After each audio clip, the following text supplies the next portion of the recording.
ইয়াকুব পয়গম্বর তিনি জানতেন যে ইউসুফ ইনি হলেন আল্লাহর নবী। জোরে বলুন সুবহানাল্লাহ। নবীর নবুয়তের প্রকাশ হতে সমস্ত নবীগণদের সময় লেগেছে, কিন্তু দুনিয়ার কিছু তার কাটা মৌলবি আছে যারা বোঝে না, এদের ফতোয়া হলো নবী 40 বছর বয়সে নবী হয়েছে। আর আহলে সুন্নাত ওয়াল জামাতের আকীদা হলো 40 বছর বয়সে আমাদের নবী নবী হননি, 40 বছর বয়সে নবীর নবুয়তের প্রকাশ হয়েছে। কেননা দুনিয়াতে কোনো মাদ্রাসা, কোনো শিক্ষার কোনো প্রতিষ্ঠান এমন ছিল না যে যেই জায়গাতে শিক্ষা অর্জন করে নবুয়তের সার্টিফিকেট পাওয়া যায়। কোন ব্যক্তি শিক্ষা দিয়ে নবী তৈরি করতে পারে না। শিক্ষা অর্জন করে হাফিজে কোরআন হতে পারে, শিক্ষা অর্জন করে কারিয়ে কোরআন হতে পারে, শিক্ষা অর্জন করে আলিমে দ্বীন হতে পারে, শিক্ষা অর্জন করে মুফতির সার্টিফিকেট পাওয়া সম্ভব, কিন্তু শিক্ষা অর্জন করে নবী ও ওলির সার্টিফিকেট পাওয়া সম্ভব না। জি, আল্লাহ নবীগণকে নবী করেই দুনিয়াতে পাঠিয়েছেন, তবে সময়ে নবুয়তের প্রকাশ করার কথা আল্লাহ বলেছেন। যেমন মুসা আলাইহিস সালামকে আল্লাহ পাক ওই সময়তে পাঠিয়েছিলেন মিশরের সরজমিনে, যেই সময়তে একটি স্বপ্নের মাধ্যমে দেখেছিল জ্বলন্ত ভয়ঙ্কর আগুন বাইতুল মুকাদ্দাসের দিক থেকে মিশরের যাচ্ছে এবং ফেরাউনের রাজপ্রাসাদ পর্যন্ত জ্বলে যাচ্ছে। স্বপ্নের মানে কি হবে? বলে বানি ইসরাইল থেকে এমন একজন পুরুষের জন্ম হবে যে বড় হওয়ার পরে আপনার অহংকার, আপনার গৌরব, আপনার রাজপ্রাসাদকে তাবাহ করবে, ধ্বংস করে দিবে। তো বলল যে বানি ইসরাইলে কোনো বাচ্চা যেন জীবিত না থাকে। 12,000 বাচ্চাকে মায়ের কোল থেকে নিয়ে ফেরাউন জবাই করলো। মহান আল্লাহ পাক মুসা আলাইহিস সালামকে ওই সময়তে পাঠালেন, আল্লাহ হিফাজত করলেন এবং 30 বছর বয়স পর্যন্ত মুসা আলাইহিস সালাম ফেরাউনের ঘরেই ছিল। কত বছর বললাম? 30 বছর। ওখান থেকে গেলেন সোয়াইব পয়গম্বরের কাছে, বিবাহ করলেন ওনার বেটিকে, 10 বছর থাকলেন। মুসা আলাইহিস সালামের নবুয়তের প্রকাশ হয়েছে 40 বছর বয়স। তো তাই বলে যে মুসা আলাইহিস সালাম 40 বছরের নবী হলো? কোন নবী দুনিয়াতে আসার পরে নবী হননি, আল্লাহ নবী করেই পাঠিয়েছেন। তো ইউসুফ নবী ইনি হচ্ছেন আল্লাহর নবী। আর প্রত্যেকটি যুগে যে নবীকে আল্লাহ পাক যে সময়তে পাঠিয়েছেন 1,24,000, মতান্তরে 2,24,000 নবী ও রাসূলের আখলাক, চরিত্র, গুণ, ব্যবহার সাধারণ মানুষ অপেক্ষা উত্তম। জোরে বলেন সুবহানাল্লাহ। সুন্দর আখলাক চরিত্রের অধিকারী ছিলেন নবীগণ। তাই বাকি 11টি ভাই অপেক্ষা ব্যবহারের দিক দিয়ে, আখলাক চরিত্রের দিক দিয়ে, নম্রতার দিক দিয়ে, ভদ্রতার দিক দিয়ে ছিলেন ইউসুফ পয়গম্বর সবার ঊর্ধ্বে। তাই ইয়াকুব পয়গম্বর ইউসুফ নবীকে সবথেকে বেশি ভালোবাসতেন। আর ওনার ছোট ভাই বানি আমিনকেও বেশি ভালোবাসতেন, কারণ ছোট হওয়ার কারণে। বাপের লাডলা বেটা থাকে, ছোট বেটা থাকে, আদরের বেটা থাকে, বলে না? তো ওই আদর মানে যে এ নয় যে বাকি সন্তানদেরকে ভালোবাসে না। আমাদের কিছু ছেলেদের একটি মনের বিচার কি, আব্বা ওকেই ভালোবাসে, আমাকে ভালোবাসে না। তো তোমাকে ভালোবাসে না, তো তোমার আব্বা তো তোমাকে পারলে এই 1 মাস বয়সে তো ফেলে দিতে পারতো সারগাদায়, তোমাকে বড় করেছে। তুমি আজকে মদ পান করো তাই তোমাকে ভালোবাসে না, তুমি জুয়া খেলো তাই তোমাকে ভালোবাসে না, তুমি অন্যায় করো তাই তোমাকে ভালোবাসে না, সমাজে ফিতনা ছড়াও তাই তোমাকে ভালোবাসে না, তোমার নিশ্চয় কোনো আচরণের মধ্যে খারাপই আছে তাই তোমাকে তোমার বাপ মা ভালোবাসে না। কিন্তু দুনিয়ার কোনো এমন বাপ মা নাই যে যদি শুনে যে তার মাতাল বেটা রোড অ্যাক্সিডেন্ট করে পড়ে আছে, দুনিয়ার কেউ চাই না যাক, গ্রামবাসী কেউ অথবা না যাক, কিন্তু বাপ মা ছুটে ওই মাতাল বেটার অ্যাক্সিডেন্ট কাছে যাবে না, যাবে না? তাহলে তোমাকে ভালোবাসে না তো তোমার কাছে যায় কেন?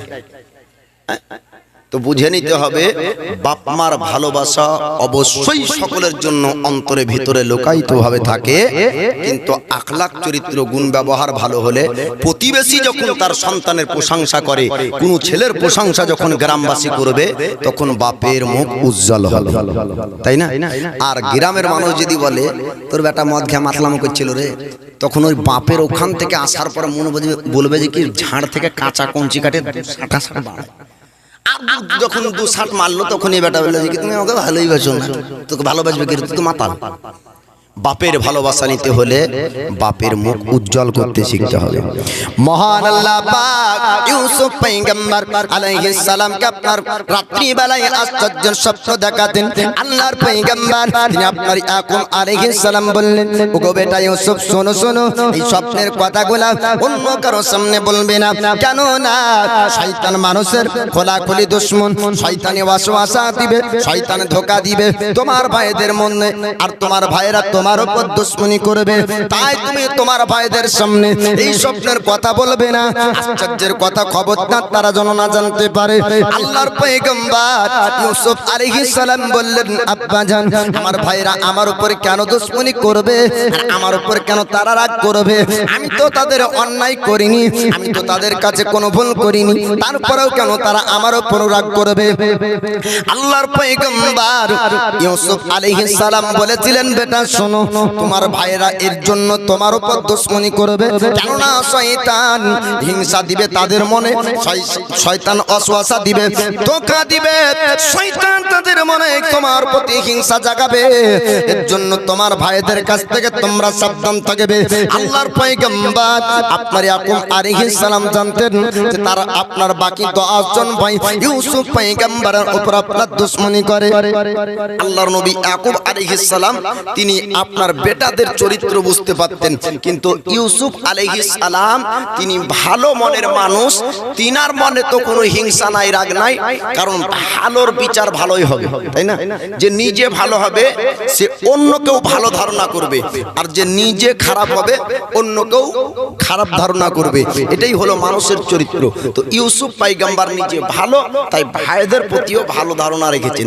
যুবক ভাইদেরকে বলবো, এই মোবাইলের ইউটিউবের মাধ্যমে ইউসুফ জুলেখার প্রেম কাহিনী বলে সার্চ করে জীবনে বহু ভিডিও দেখেছো, কিন্তু যেই সমস্ত ইউসুফ জুলেখার সিনেমা তৈরি করা হয়েছে এগুলা আদৌ একজন নবীর উপরে তহমত লাগানো হয়েছে। কোনদিন জুলেখা আজিজ মিশরের বিবি থাকা অবস্থাতে জিন্দেগিতে কোনদিন ইউসুফ পয়গম্বর না এক নজর তার দিকে তাকিয়েছে বা একবার ইচ্ছা জাগিয়েছে? এটা নবীর উপরে মিথ্যা অপবাদ জাগানো হবে। একজন অন্যের বিবির উপরে নবীর প্রেম হবে, এটা অসম্ভব। ইউসুফ নবীর চেহারা দেখে জুলাইখা না মিশরের আরো রমণীরা চেয়েছিল, এটা হাকিকাত ঘটনা আজকে আপনাদেরকে শোনাবো। তবে একটু যুবক ভাইদেরকে বলবো ধৈর্য সহকারে শুনতে হবে।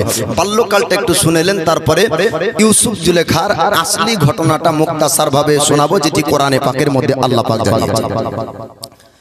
তো ইয়াকুব আলাইহিস সালাম বললেন, বেটা এই কথাগুলা তুমি ভাইদের সামনে বলবে না।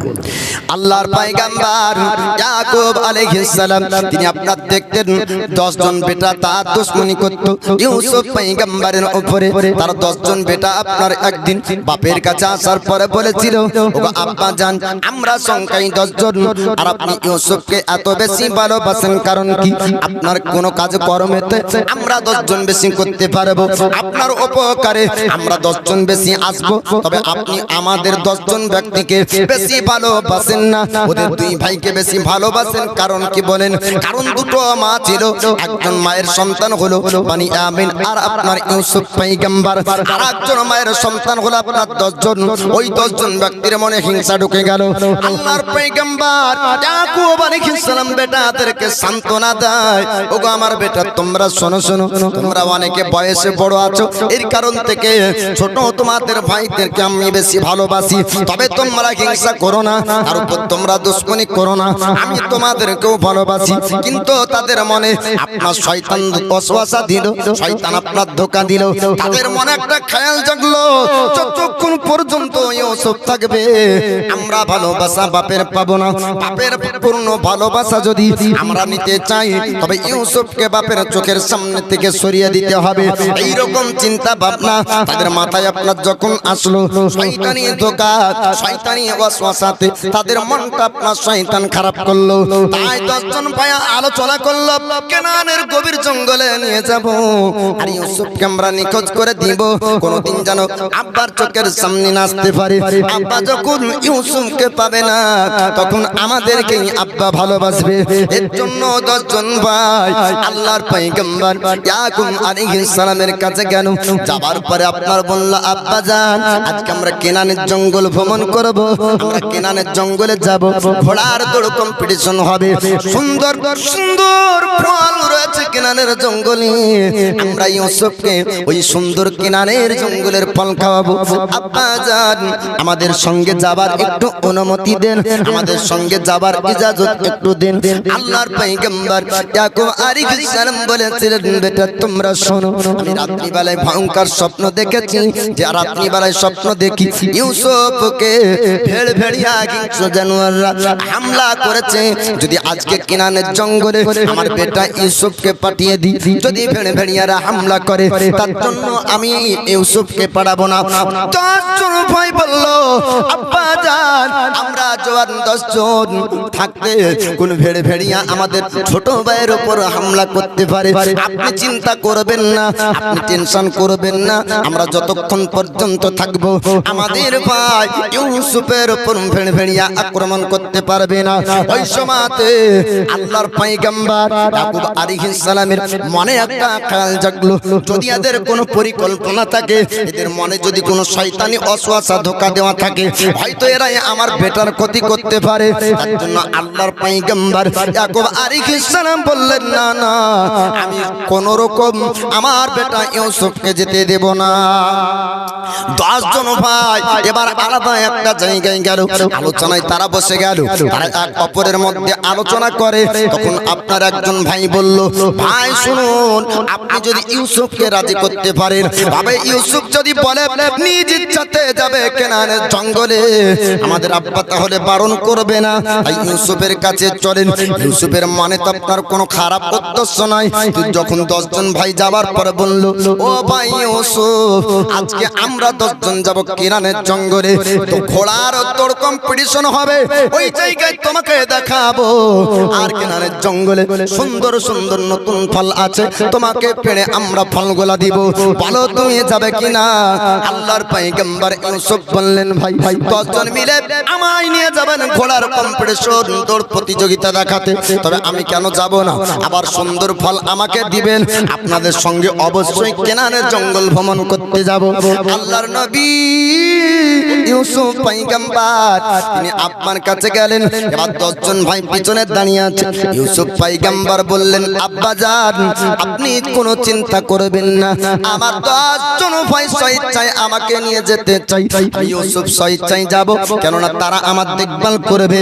ঘোড়ার দৌড় প্রতিযোগিতা হবে, ওই ঘোড়ার দৌড় প্রতিযোগিতা দেখব, আর সুন্দর সুন্দর ফল আমরা কেনানের জঙ্গলে খেতে পাবো। আব্বা আপনি আমাকে বারণ করবেন না।